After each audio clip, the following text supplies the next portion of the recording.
Dig in. Can you see it?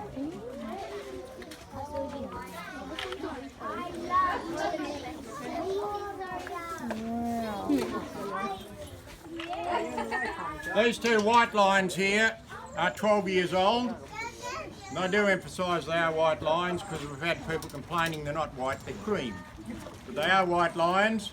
They were born and bred at Mogo Zoo on the south coast of New South Wales. They went with two of their brothers to the National Zoo in Canberra.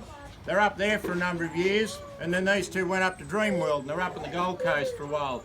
And then they went back to Canberra. And when they went back to Canberra, Matimba the lion over here next to the tree stump was causing trouble in the group and couldn't be reintroduced back into the group in Canberra.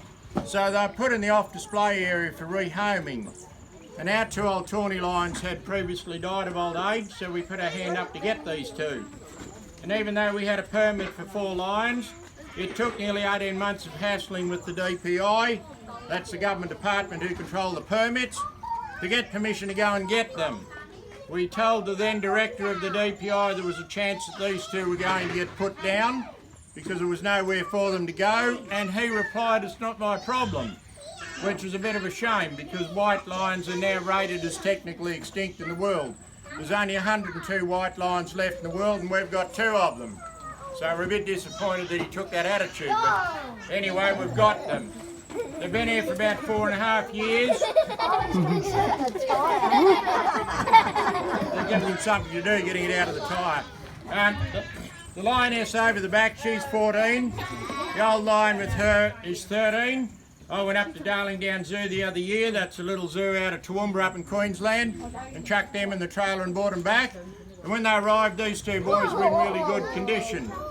And these two spent the first 3 weeks running up and down the fence trying to get the lioness's attention and lost about 40 kilos in weight each.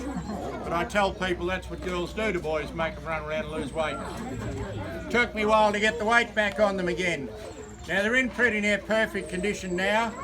Now lions, despite their reputation of being big and tough, are structurally weak in the back end. And if they get too heavy, they're prone to hip dysplasia. Once their hips are gone, that's the end of them. They've got to be put down. Because in the wild, they mightn't eat for a week, 10 days, fortnight or longer. But when they're getting fed on a regular basis, you do have to monitor their food intake. Now these two weigh about 240 kilos each. They get about 8 kilos of meat into their bones pretty well every day. The lioness over the back and the old lion, before I popped them in the trailer to bring them back, weighed them. I'll answer your question in a minute, mate. She was 195 kilos and the old lion with her was 190. So they only get about 6 kilos of meat each a day. Now how you tell the weight of a lion? You'll notice a big flap of skin in under their belly. It's called a keel on a lion. And provided that keel has a decent fat cover, that's how you judge their weight.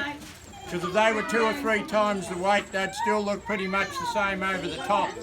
Their backbone and their hips don't change a whole lot. They store all their weight underneath. Now at the age they're all at, and this is all lions, if they were in the wild they'd be gone. Lions are lucky to make 10 years of age in the wild. In captivity they'll live 20 to 25 years. That's despite what Dr. Harry said on Better Homes and Gardens the other year. He was sitting up at Canberra Zoo with the deer we sent up there, and he said captive lions only live 12 to 15 years. Well, he was a bit out. I'll have to correct him if we ever meet him. The reason they live longer is because they get looked after, they get fed regularly, they get drenched at least 4 times a year. We only did them last week. The special tablets we have to buy, the equivalent of 16 adult dog worming tablets each. Costs us $250 each time we drench each lion. We put the tablets in the meat and they come up to the fence and gobble them up and don't even know they've had their tablets. Except for the lioness, she takes the meat and flicks the tablets out and eats the meat, so we have to do other things with her. And they get a feline enteritis injection once a year, same as your domestic cat should have.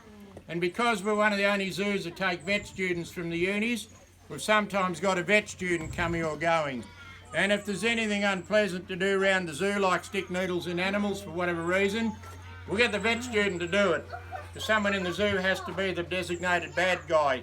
and that job would fall to me, and they do remember and they do hold it against you. And the vet students are only here for a week or 10 days and they never see them again anyway. They think it's beautiful because I just feed them and look after them.